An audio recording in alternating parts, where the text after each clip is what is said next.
Shalom. Our Torah portion for this week is Eikev. And Eikev, of course, is part of the book of Deuteronomy. And the book of Deuteronomy is a retelling of our people's history from the time we left Egypt until the time that we were standing just outside of the land of Canaan, preparing to conquer it. In chapter 10 of this week's portion, we read of Moses and with regard to his receiving the second set of 10 Commandments.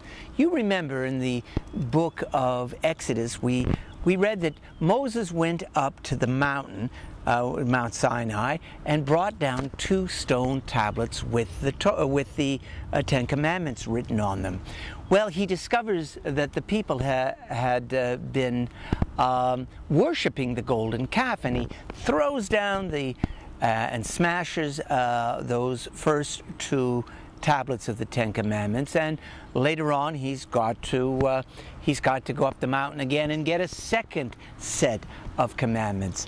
In this week's Torah portion, he speaks of receiving the second set of the 10 Commandments. Let's take a look at what it says here in the Hebrew and the English, and then I want us to go to Ki Tisa. I'm going to show you that portion in the book of Exodus where he receives the first set of 10 Commandments, and there is a subtle difference here that I want to discuss with you in a moment. Let's take a look at what it says in the Hebrew.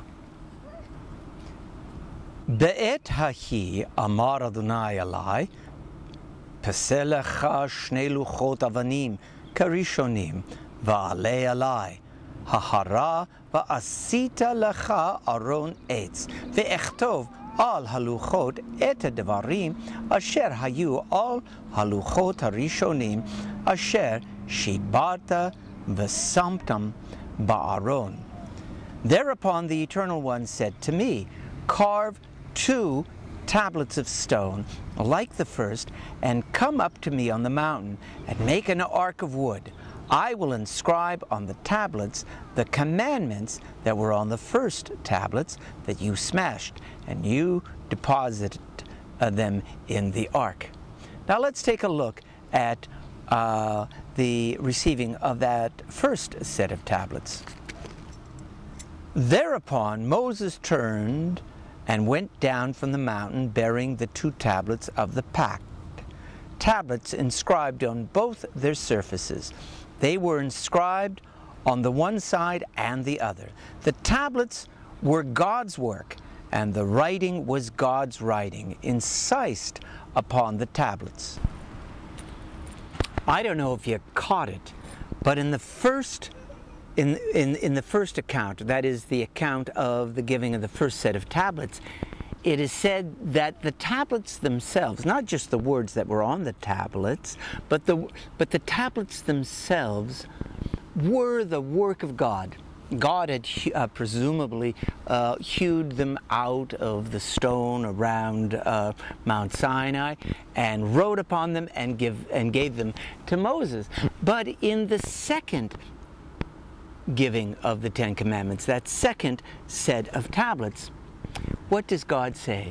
God says to Moses, Moses, you go hew out those stone tablets. You provide the surface upon which I will inscribe those words.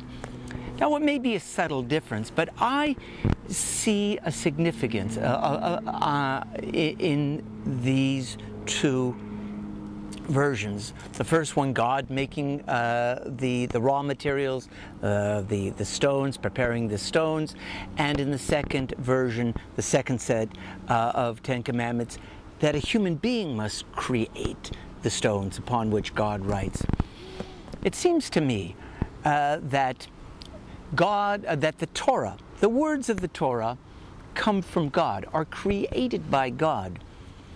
But a life of Torah is created by human beings in their earthly surroundings. We bring our life experiences, our struggles, our triumphs, our defeats, into a relationship with God's work. We provide the raw materials, so to speak, for a life of Torah.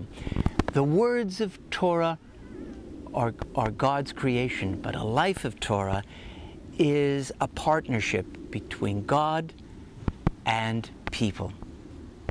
Well, I hope that you will read this week's Torah portion and come to your own conclusions. Shabbat Shalom.